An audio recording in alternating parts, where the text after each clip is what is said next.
Assalamu alaikum everyone. My name is Mudassar Abbas. I am going to discuss about cardiovascular histology. It consists of basically two words. First one is the cardio, mean our heart, and second one is the vascular. It means our vessels. The main function of our heart is to pump blood to a different part of body, and the main function of the vascular is to provide help during these transport of blood. So there are three types of blood vessel. First one is the artery, second one is the capillary, and third one is the vein. I am going to discuss about vessels.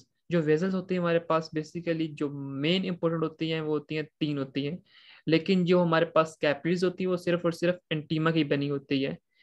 But जो two vessel like arteries and vein, इसमें तीन lining होती हैं। First होती है जो सबसे अंदर लेयर होती है उसे कहते हैं एंटीमा। देन जो उसके बाहर होती है उसे हम कहते हैं मीडिया। जो सबसे आउटर मोस्ट होती है उसे कहते हैं adventitia. As you can see, जो सबसे इंटरनल लाइनिंग होती है वो होती है इंटीमा की। अंटीमा के बाहर जो लेयर होती है उसे कहते हैं मीडिया, और जो सबसे आउटर मोस्ट होती है उसे कहते हैं हम adventitia. Then we divide the tunica intima into different parts. जो सबसे इंटरनल लाइनिंग होती है ल्यूमन की, वो होती है हमारे पास एंडोथेलियल सेल्स की होती है, और इसके जो आउटर होती है बिहाइंड द एंडोथेलियम वो होती है सब एंडोथेलियल की लेयर होती है, और बिहाइंड द सब एंडोथेलियल होती है internal elastic lamina. Internal elastic lamina का बेसिक फंक्शन ये है कि जो हमारे इंटीमा होती है मीडिया से सेपरेट करती है। इंटरनल इलास्टिक लैमिना हमारी इंटीमा को मीडिया से सेपरेट करती है। देन हमारे पास आती है मीडिया।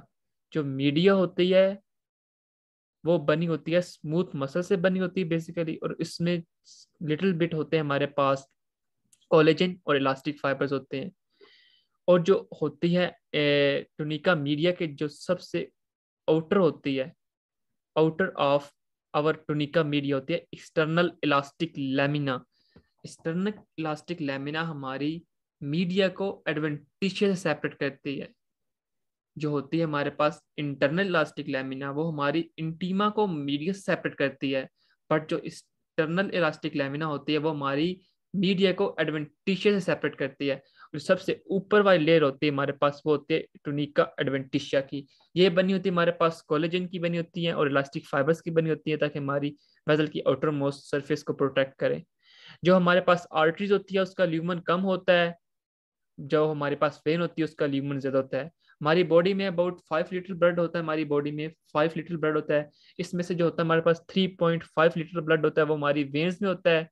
जो हमारी आर्टरीज होती हैं उसमें अबाउट 1.5 लीटर होता है। इनकी कंप्लाइंस कम होती है, ये स्ट्रेचेबल लेस स्ट्रेचेबल होती हैं। जो हमारी होती हैं वेन्स, ये मोर स्ट्रेचेबल होती हैं, ये इजिली स्ट्रेच होती है, इसलिए हमारे पास वेन में ब्लड ज्यादा होती है। To discuss about arteries, main function of arteries है हमारे ब्लड को अवे फ्रॉम हार्ट ले जाती है।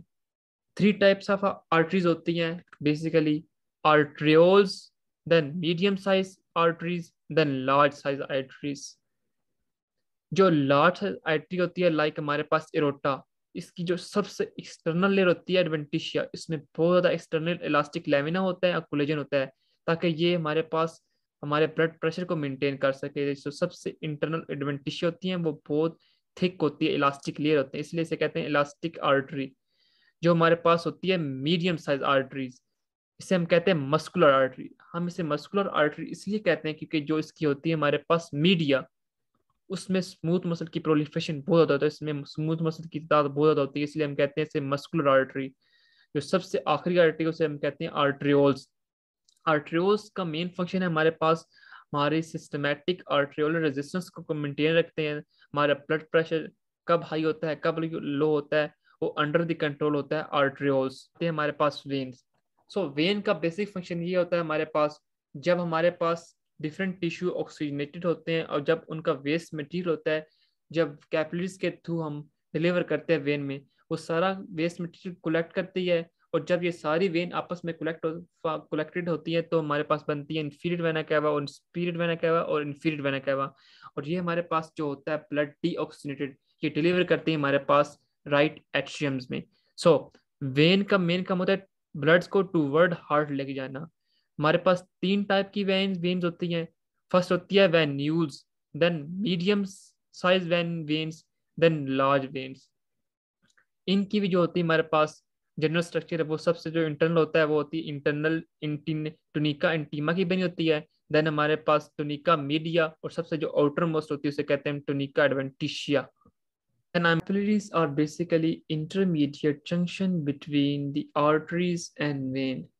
कैपिलरीज हमारे पास आर्टरीज और वेन के दरमियान होती है। इनका मेन काम होता है हमारे पास exchange of material between cell and vessel. ये हमारे सेल्स को न्यूट्रिशन प्रोवाइड करती हैं, ऑक्सीजन प्रोवाइड करती है, और हमारे सेल्स से जितना वेस्ट होता है वो हमारे पास कैपिलरीज कलेक्ट करती है और टूवर्ड्स वेन्यूज डिलीवर कर देती है। सो कैपिलरीज जो होती है इसकी जो होती है सबसे इंटरनल लाइनिंग होती है, इसे कहते हैं एंटीमा। एंटीमा बनी होती है हमारे पास एंडोथेलियल लेयर होती है ये। और देन जो इसके आउटर होती है उसे कहते हैं पेरिसाइट्स की लेयर होती है, जो कंट्रक्शन ऑफ कैपिलरीज में हेल्प करती है। और जो इसके ऊपर होती है वो होती है बेसमेंट मेम्ब्रेन। इसमें ओनली होती है टोनिका इंटीमा, ना तो इसमें मीडिया होती है ना ही इसके आउटर मोस्ट होती है एडवेंटिशिया। जो कैपिलरीज होती है ये सिर्फ और सिर्फ इंटीमा की बनी होती है, ताकि हमारे पास exchange of material between cell and capillaries vessel आसानी से हो सके। इसलिए ये सिर्फ और सिर्फ एंटीमा की बनी होती है।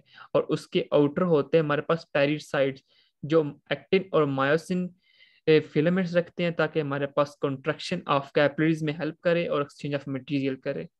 हमारे पास जो कैपिलरीज होती हैं वो तीन टाइप्स की होती हैं।